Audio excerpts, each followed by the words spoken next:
Oiê! Profituber de volta para mais uma aula de história.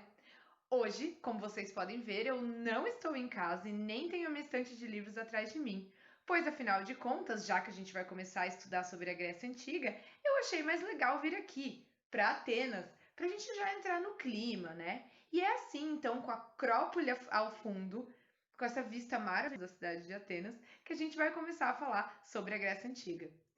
Essa a unidade 12, ela se chama Grécia, uma civilização que marcou a história, e eu achei esse título super justo, pois afinal de contas, nas unidades de Grécia, a gente vai descobrir quantas coisas que eles inventaram lá atrás na Grécia Antiga e que nos influenciam até hoje. Falaremos das cidades-estado, entre elas Atenas e também This is Sparta! Então vamos começar logo, porque tem muita coisa para a gente aprender. Chamo os meus slides! O nome da unidade 12, que é a primeira unidade que a gente vai estudar sobre Grécia Antiga, é Grécia, uma civilização que marcou a história. Esse nome tem dois motivos. O primeiro deles é que a Grécia, a civilização grega, realmente marcou a história da humanidade. Por quê? Porque muitas das coisas que eles criaram são utilizadas até hoje, principalmente por nós aqui no mundo ocidental. Porém, a gente vai descobrir ao longo dessa aula também que os gregos, a civilização grega marcou também a história como ciência, história como aquilo que vocês conhecem como matéria da escola. E a gente vai descobrir isso porque na videoaula. Além disso, a gente vai falar também de Esparta, Atenas, guerras médicas, democracia e assim por diante. Vamos começar então? Assim como as outras civilizações que a gente já estudou, a gente vai conversar um pouquinho sobre como surgiu a Grécia Antiga. E antes de a gente ver como surgiu de acordo com as fontes históricas, a gente vai falar um pouco da mitologia grega. Vocês sabem que a mitologia grega é quase uma novela mexicana. Por quê? Porque tem muitos altos e baixos, muitos deuses, muitas deusas e milhares de histórias. Dá pra gente ficar estudando e conversando sobre mitologia grega durante muito tempo, porque as histórias são infinitas. Mas hoje a gente vai focar aqui sobre como os gregos explicavam a origem do mundo de acordo com a versão mitológica, de acordo com a religião deles. E por que ela existia? Porque, afinal de contas, ainda não havia todo o conhecimento da ciência e nem da história. Então, ainda eles não tinham uma explicação científica para o surgimento do mundo. E aí, como outras civilizações, que inclusive a gente já estudou aqui, eles tinham. Então, a outra forma de explicar, a única forma de explicar, era a forma mitológica. Eles acreditavam, então, que no início do mundo não havia nada, apenas o caos. Seria um grande vazio o mundo. O caos, então, cansado desse vazio, teria dado origem a Gaia, que é o que eles acreditavam que é a Terra, e a Urano. Gaia e Urano se casaram e tiveram os titãs. Com o passar do tempo, os titãs então foram entrando em conflito, principalmente com o pai deles, né? E aí, Cronos, um deles, assassina o pai, tirando do trono e assumindo o poder, né? Depois a história vai se desenrolando, vem Zeus também toma o lugar e assim vai. Mas eles acreditavam também que os deuses eles ficavam no Monte Olimpo, que era lá que eles viviam e que todas as histórias aconteciam. Essa é a versão mitológica, então. Mas o que diz a história? O que dizem as fontes históricas? As fontes históricas dizem que diferentes povos, entre eles aqueus, jônios, eólios e dórios, se fixaram com o tempo na Península Balcânica. E ali eles criaram as primeiras cidades. Tá, mas se eles são diferentes povos, eles têm até nomes, eólios, jônios, aqueus, por que a gente conhece eles como gregos? Porque apesar de eles viverem em diferentes cidades e serem terem várias características diferentes entre si, muitas características culturais diferentes, eles tinham todas essas cidades, né, todos esses povos, eles tinham duas coisas em comum. Todos acreditavam na mesma religião e falavam o mesmo idioma. Por isso eles são conhecidos por nós como os gregos, apesar de serem bem diferentes. O que aconteceu então? Aquele mesmo processo que a gente já viu em outras unidades. As primeiras aldeias vão crescendo, a população vai aumentando, surgem as cidades, que no caso da Grécia são diferentes das cidades que a gente estudou até então. Elas são conhecidas atualmente como cidades-estado, porque elas têm características bem específicas. A gente vai ver daqui a pouquinho o que é uma cidade-estado.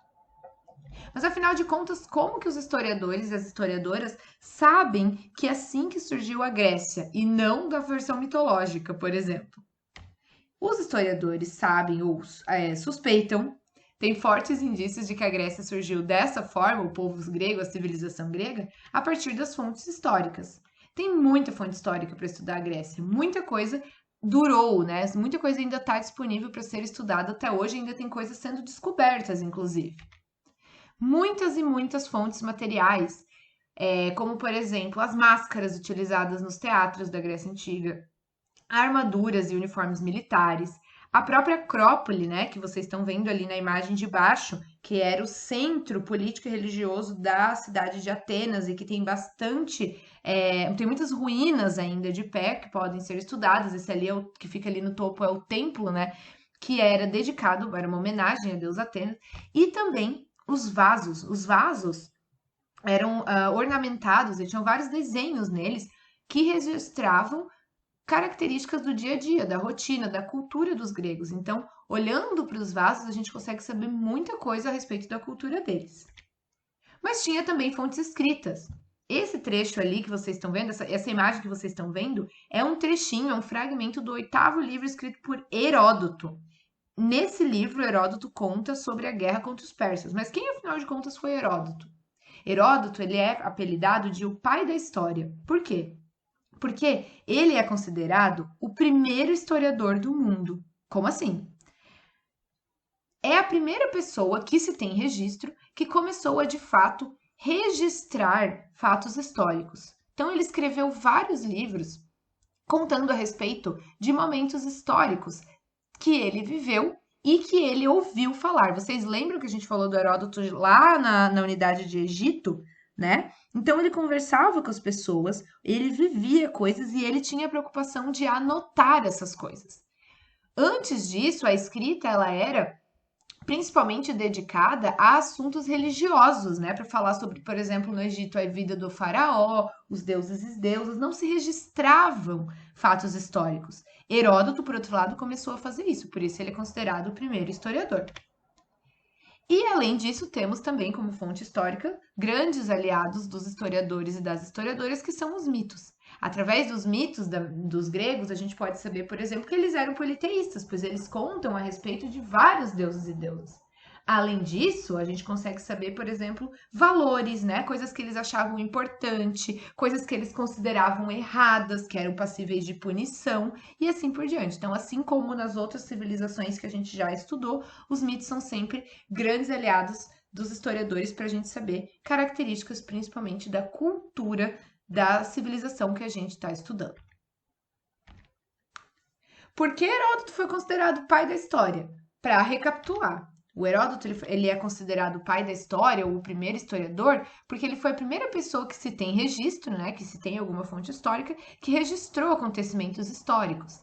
Mas não era só isso não, gente. Ele também seguia um método, ou seja, ele se preocupava em dizer como ele conseguiu aquelas informações, quem relatou, ou se foi ele que viu, ou seja, ele apresentava as fontes históricas. E ele tentava sempre escrever de uma forma o mais imparcial possível, ou seja, sem dar a opinião dele, por exemplo, para quem ele estava torcendo em determinada guerra, né? Então ele simplesmente relatava e ainda por cima indicava as fontes.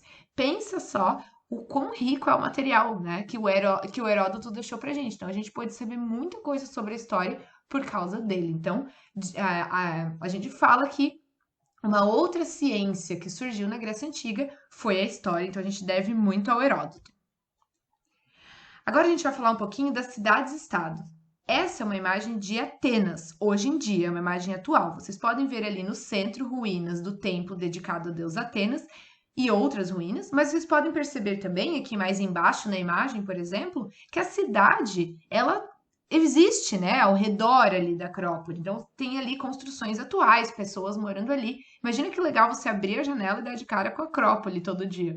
Muito massa, né? Você viver assim no meio da história mesmo.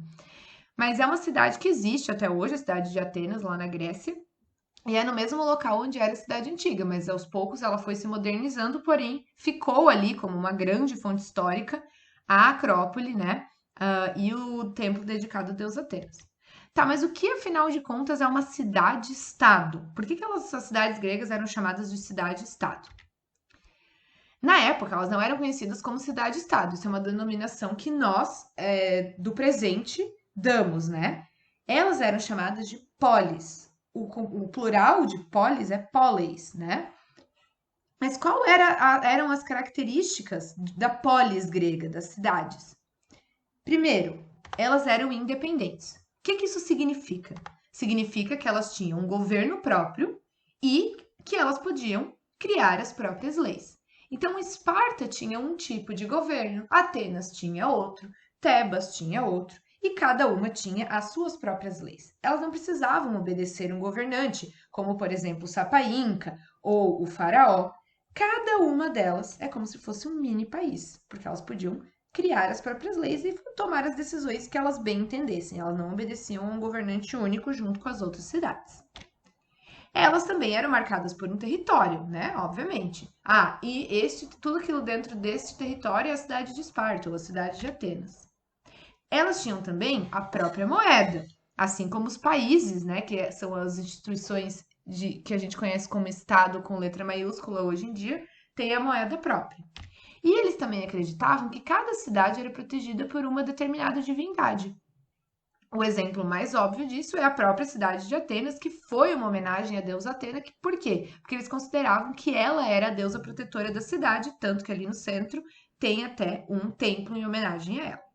Mas novamente, né? Por que elas eram chamadas de cidade-estado? Lembrando que o estado é estado com letra maiúscula, né? Cidade, tracinho, estado com letra maiúscula. Por quê? Porque elas tinham. O que é um estado hoje em dia? O que a gente considera um estado? Um território que tem o seu próprio governo, é independente, ou seja, pode formar, pode criar as suas próprias leis. E aí tem outras características dessa independência, como criar a própria moeda e assim por diante.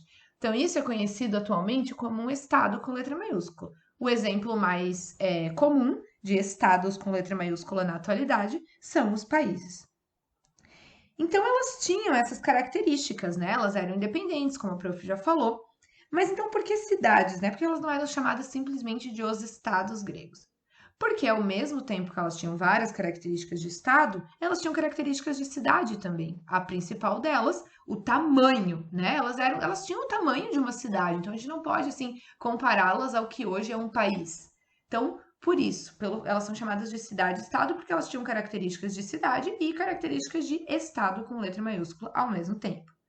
Mas se cada uma tinha sua independência, sua cultura e assim por diante, por que a gente junta todas elas e estuda elas como as cidades-estado gregas ou a civilização grega? Porque elas tinham duas coisas em comum, que eram a religião, todas elas acreditavam nos mesmos deuses, e o idioma, elas falavam o mesmo idioma, então por isso elas tinham essa relação, né? A gente estuda todas elas como a civilização grega. E aí eu tenho uma pergunta para vocês. Qual é a relação da polis grega com a nossa organização política atual? Ou seja, o que a gente tem de parecido com elas? Como a gente já fez essa relação, né? Muitas das características das cidades-estados são seguidas até hoje, principalmente aqui no Ocidente, né? Ou seja, os nossos países, nossos estados com letra maiúscula, também têm as suas próprias regras, assim como as polis gregas, também têm o seu próprio governante, a sua própria moeda, mas acima de tudo, nós também, quase todos os países do mundo, ou a grande maioria deles, separa a religião do governo. Então, os gregos começaram a fazer isso aos poucos, né? Deixar a política como algo ligado à religião e se tornar algo separado dela. Então, os governantes deixam de estar no poder simplesmente porque têm relações com a religião. E isso é algo que acontece até hoje na grande maioria dos países. A segunda parte dessa videoaula vai falar sobre as duas cidades-estados mais conhecidas da Grécia, que são Esparta e Atenas. Como a gente já estudou durante as aulas e como essa imagem representa muito bem, durante várias partes da história, elas chegaram inclusive a serem inimigas ou concorrentes. A gente vai começar então falando da cidade de Esparta. Como a gente já conversou nas nossas aulas, a cidade de Esparta tinha um foco muito grande na parte militar, ou seja, na preparação dos soldados para a guerra. Mas vamos ver de onde isso veio e como isso tudo começou. Esparta foi fundada por um povo conhecido como dórios. E quando esse povo chegou no local, né, onde foi fundada Esparta, eles tiveram bastante dificuldade em conquistar aquele território pela população que ali estava e pela geografia do lugar. Depois que eles conseguiram a conquista desse território, eles tornaram as pessoas que ali moravam submissas a eles. E aí foi assim que surgiram as 3 diferentes classes sociais em Atenas, que eram os esparciatas, os periecos e os ilotas. Mas quem que eram, então, cada um desses 3 grupos? Os esparciatas eram aquelas pessoas que, no início, né, eram os próprios dórios, que conquistaram o território e dominaram aquela população, mas depois, com o passar do tempo, eram os descendentes dessas pessoas que chegaram e dominaram aquela região.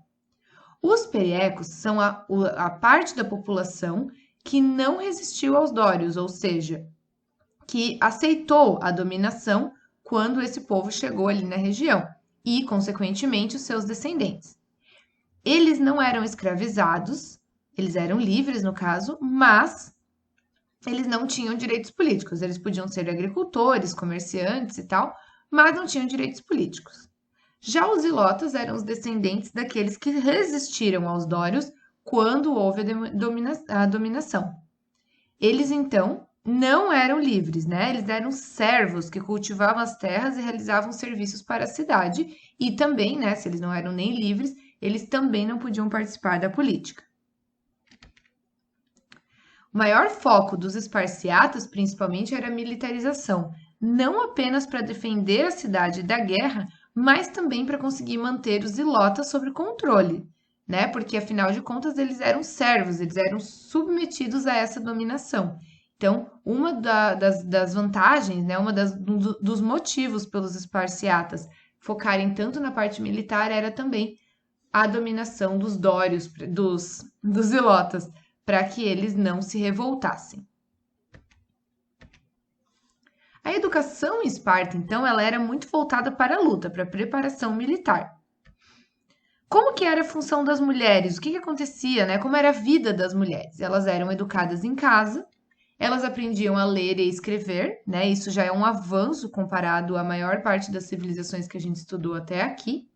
Também aprendiam a cantar e dançar, e elas também tinham uma espécie de treinamento militar e físico para que elas pudessem gerar filhos fortes, né? Ou seja, os novos soldados da cidade de Atenas. E os homens? Os homens eles eram criados até os 7 anos em casa. Depois disso, entre os 7 e 30 anos, eles eram educados pelo Estado, ou seja, eles participavam do treinamento militar. Lembrando que isso é para os esparciatas, né? Apenas. Eles aprendiam a lidar com armas, eles faziam muitos exercícios físicos para estar sempre em forma, caso Esparta fosse atacada. Eram também treinados a falar pouco, né, para não revelarem os segredos aos seus inimigos. E a gente viu também que o treinamento militar ele era muito voltado também para essa resistência, né, a ataques, a torturas e assim por diante. Era um treinamento militar bem intenso. E agora a gente vai falar um pouquinho de política. Como que era o sistema político de Esparta? Era uma oligarquia, ou seja, o governo de poucas pessoas, um pequeno grupo dominando o resto da população. E por que um pequeno grupo? Porque apenas os esparciatas participavam da política, que eram aqueles considerados descendentes dos dórios. A gente viu na apostila que haviam mais ou menos 20 mil esparciatas em Esparta.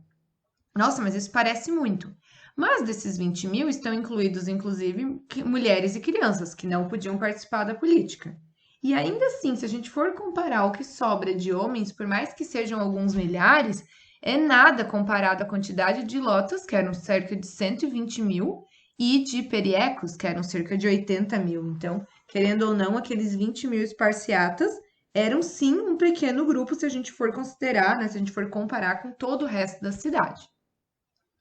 Como que era a relação das mulheres com a política?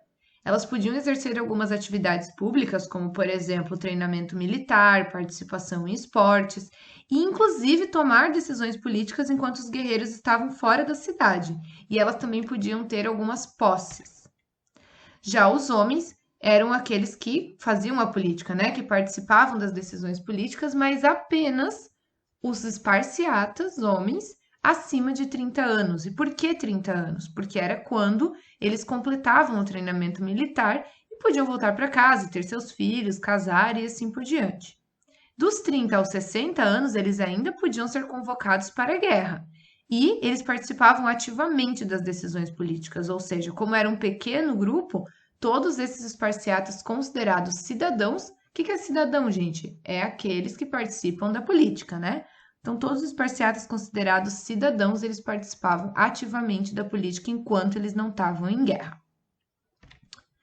Mas agora vamos falar da cidade de Atenas, e a gente vai ver que tem muitas diferenças de Atenas para Esparta. A começar pelo foco, né? Atenas não tinha essa inclinação tão forte para a guerra como era o caso de Esparta. Mas então, afinal de contas, qual era o foco da cidade de Atenas?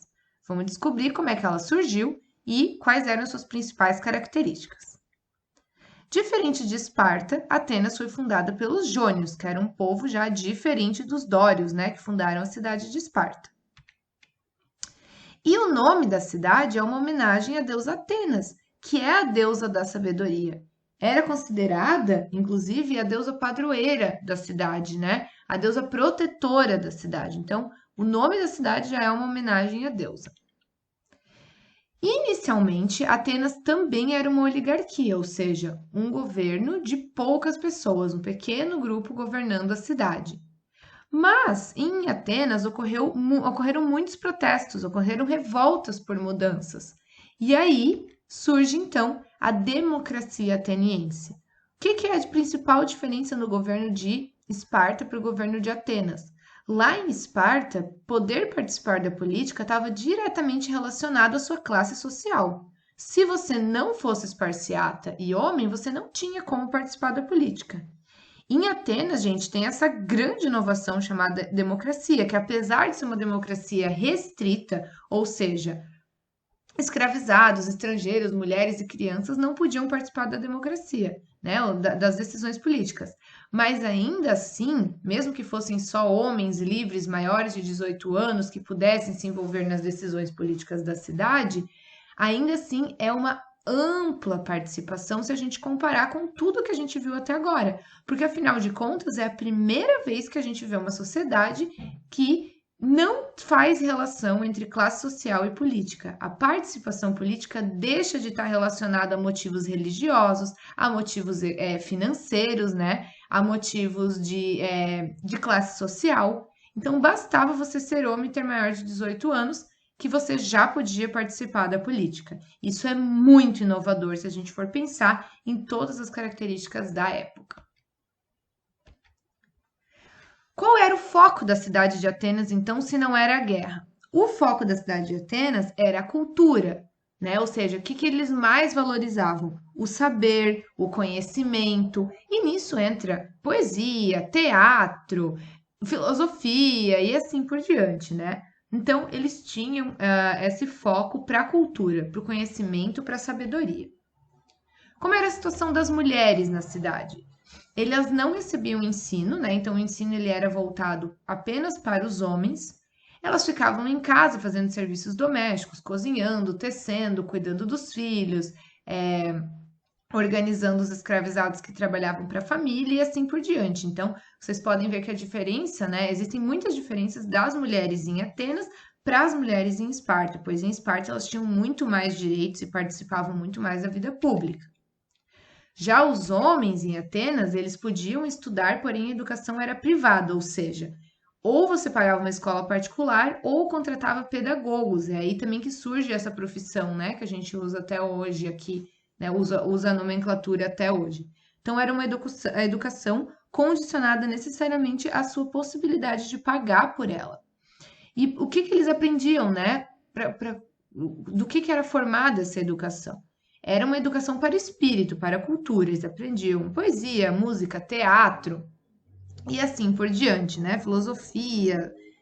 E eles participavam também do treinamento militar, os homens, mas era apenas dos 18 aos 20 anos, ou seja, era um treinamento muito mais curto e menos intenso do que o treinamento dos esparciatas, que durava dos 7 aos 30 anos. Mas claro que Atenas também precisava de um treinamento militar, pois afinal de contas precisava se defender, né, de ameaças externas e assim por diante.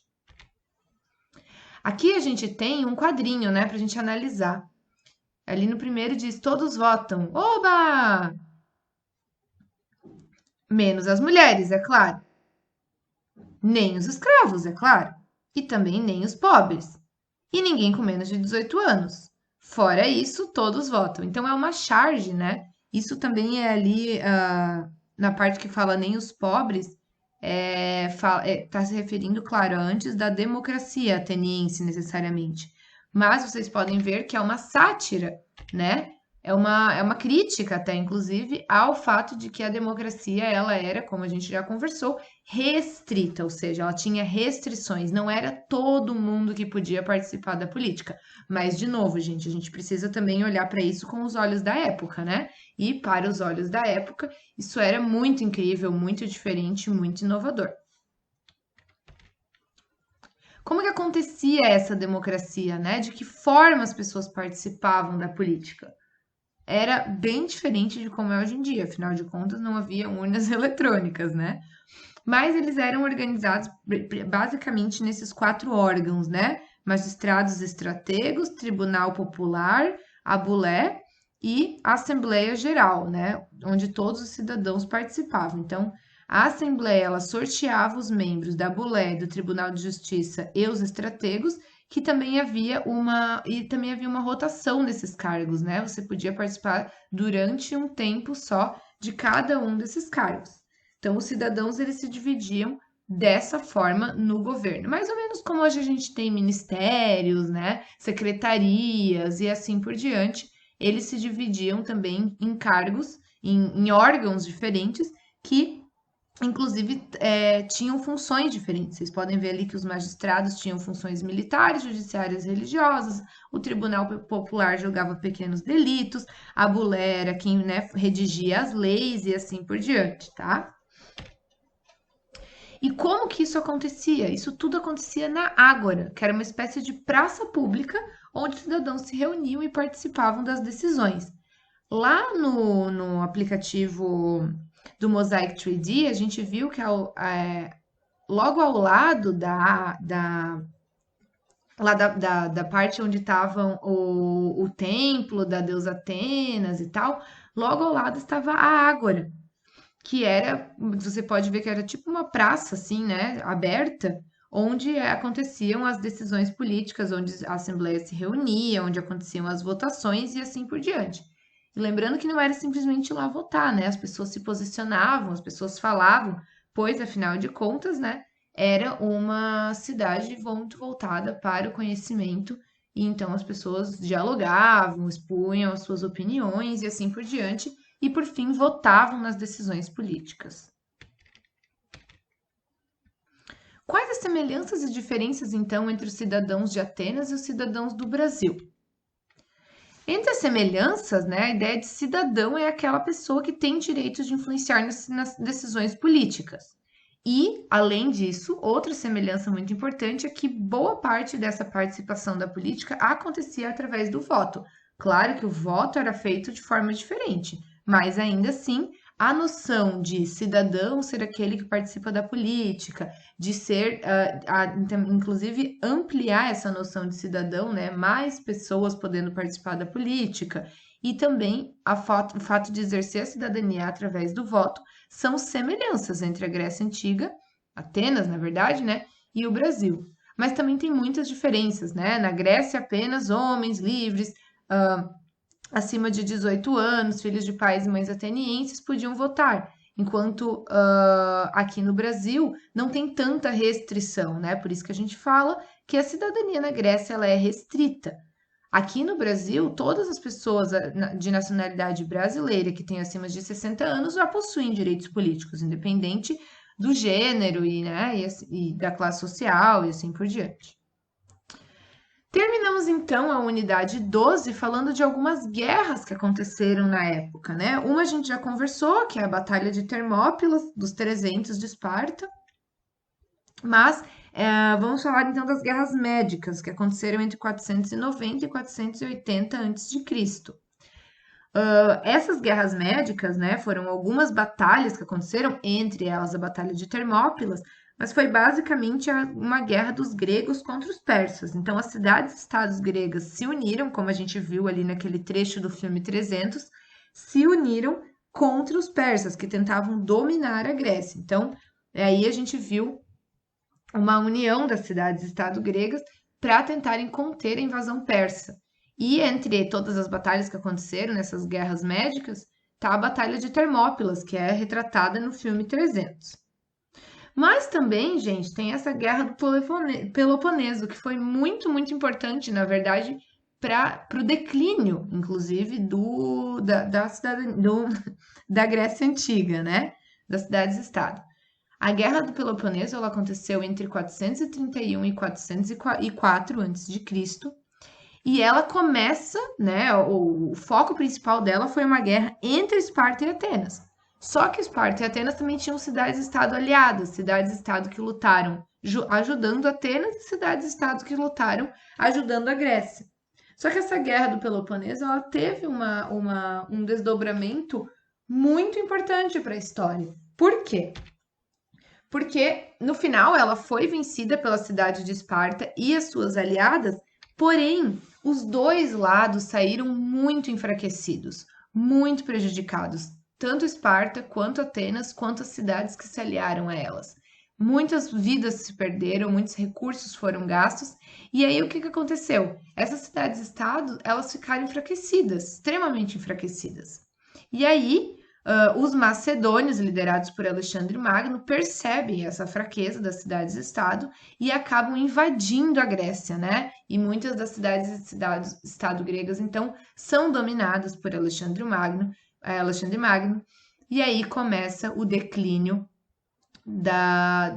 dos gregos, né? Como a gente conheceu até então. Depois a gente vai ver que são invadidos, inclusive, por Roma e dominados. A gente também vai ver a influência desse encontro entre Grécia e Roma, né, e todas as influências que a Grécia teve na civilização romana, exatamente pelo fato de que quando eles começaram a se enfraquecer, depois de um tempo eles são dominados também pelos romanos, e isso tudo acontece graças à Guerra do Peloponeso, que enfraqueceu Esparta e Atenas e suas aliadas. Por hoje é só. Nos vemos em breve em mais uma unidade de Grécia, que é a unidade 13. A gente vai falar bastante daí de mitologia, teatro, política e assim por diante. Beijos, beijos. Até a próxima!